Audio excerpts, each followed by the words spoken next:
Hello YouTube, Jerry Kirkpatrick here, and a while back, a couple of years I guess by now, I did a making an odd shape with Ron Covell.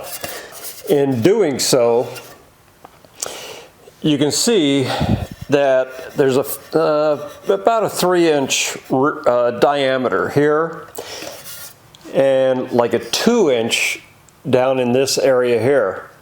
Well, the smallest bottom die I have for the English wheel, it's a 2-inch, but you can't get in there on either one to smooth out the radius that is developed just from the top portion of the piece.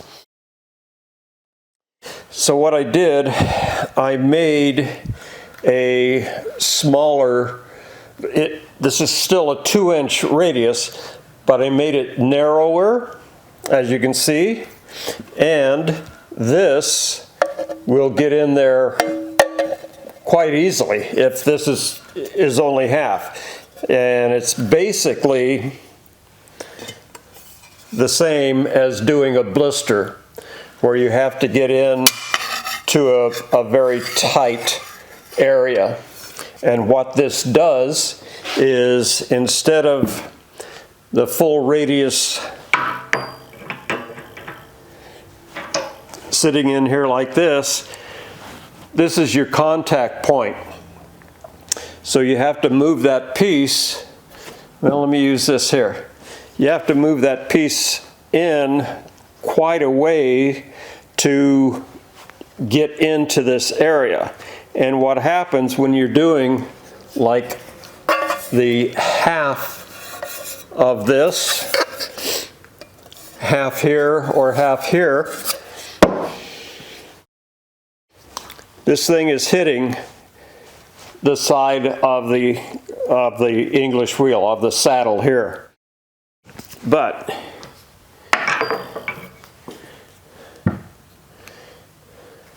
by making this smaller wheel,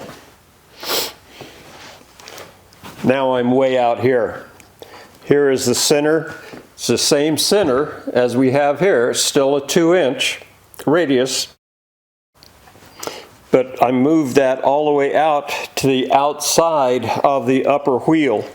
So now I can work here and be farther out and not have a conflict with the side of the yoke that holds this in.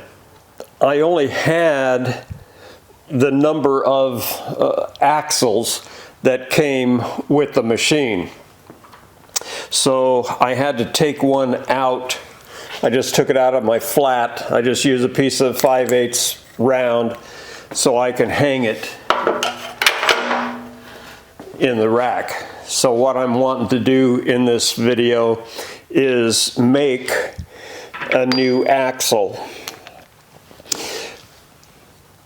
With this being so close to the outside here, there's a small portion right here that could create a conflict where it comes around. So what I'm wanting to do is make an axle exactly like this one with the edges cut off. So even if that piece comes around, it's not going to hit the axle up in this area.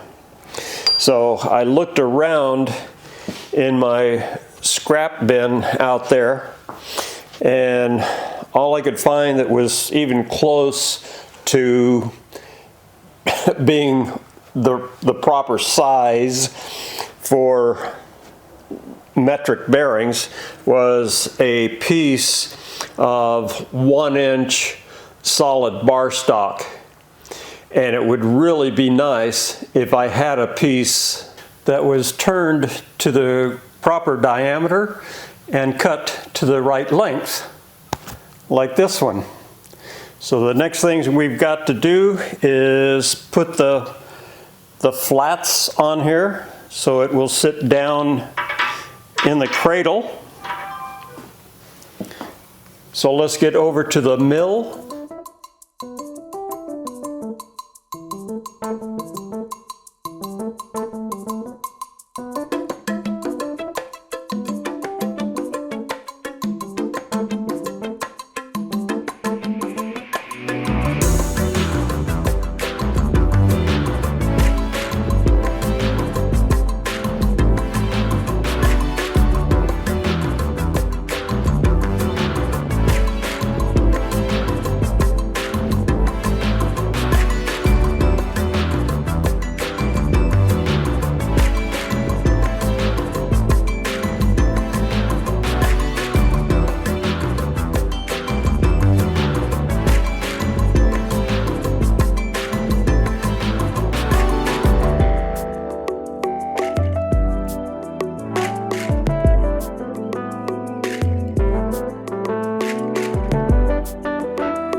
So here I have a brand new axle for my brand new lower wheel, and I can now get rid of this placeholder and use a regular, one of the original axles for my flat lower wheel.